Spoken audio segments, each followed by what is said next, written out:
What is up, guys? It's Tervo here and welcome to episode 57 of the FIFA 14 Karima. Today we have a bit of a shorter episode simply because there wasn't enough highlights in this game to make it a really long one, but we have Basel away in the Champions League. In the same day, Borussia Dortmund and Saint Etienne play each other, so we definitely had the easier of the ties on the first day of the Champions League. I do apologise if you can hear that rustling. I'm just getting my drink out because it's about to fall over. No.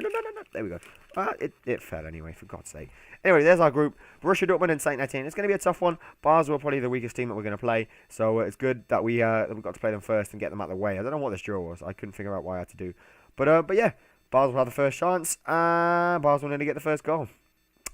Bit of a rubbish start. Dale Jennings actually had a start on this left wing after playing really well against Man City. Last episode, of course, we won 3-0. Go check that out if you haven't seen it already. It was a great game. One of the best games of FIFA 14 I have felt.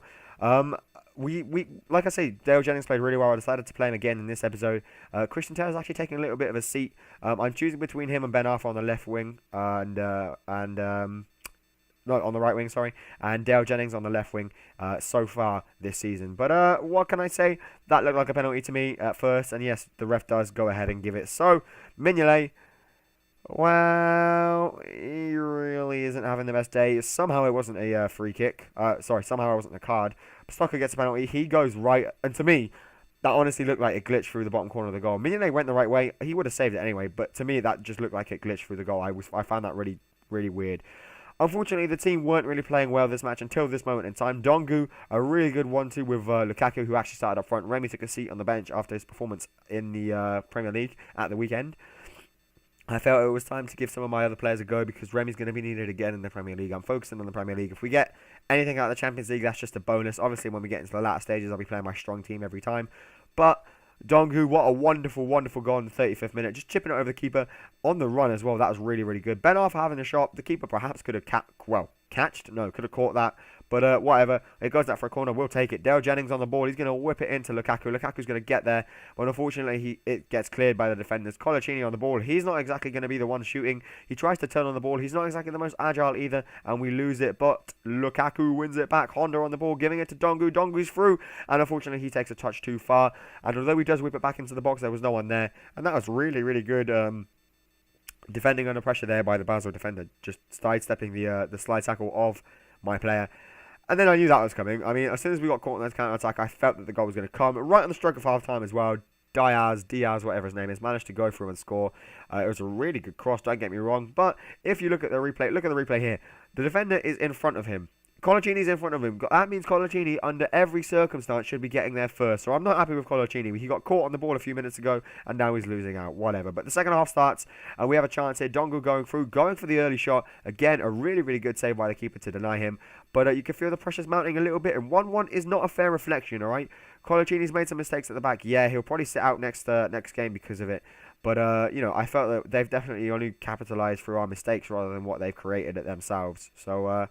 So yeah, I got to give them a little bit of credit where it's due. Of course, it was a good cross and a good finish, but it only happened because of our mistakes. That is another mistake on the wing.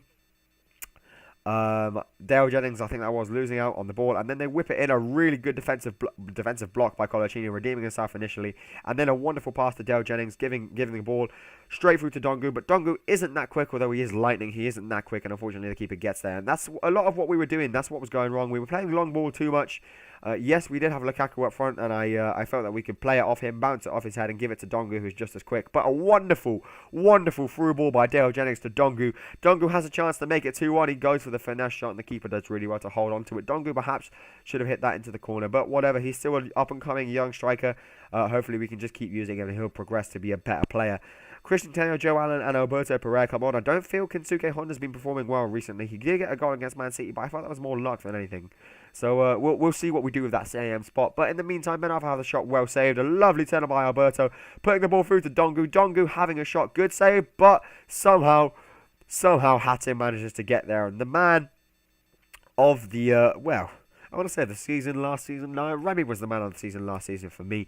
The man who's been there, the consistent man who's always had good performances and a couple of goals to show for every month. He's been really, really solid for the team when we need him to. And he gets there in the 90th minute. He just outjumps the defender, and we managed to get a 2-1 lead away in the 90th minute against Basel. And you see I'm fast forwarding it. That means that the match is over.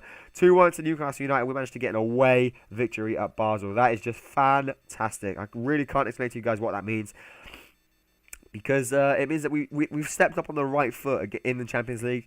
We've started the tournament well, and if we can keep this momentum going, it'll be good. We need better performances than that, don't get me wrong. Less mistakes at the back, Colaccini especially, but he did redeem himself towards the end of the match, so that's all good. Schalke and Barcelona are in the lead. CSKA Moscow in third place, that's weird. Bayern 04 and Real Madrid, as expected, taking the lead there. Benfica's in last place, didn't expect that. But Man United are playing Sociedad in the game and in real life. That's a nice little bit of news.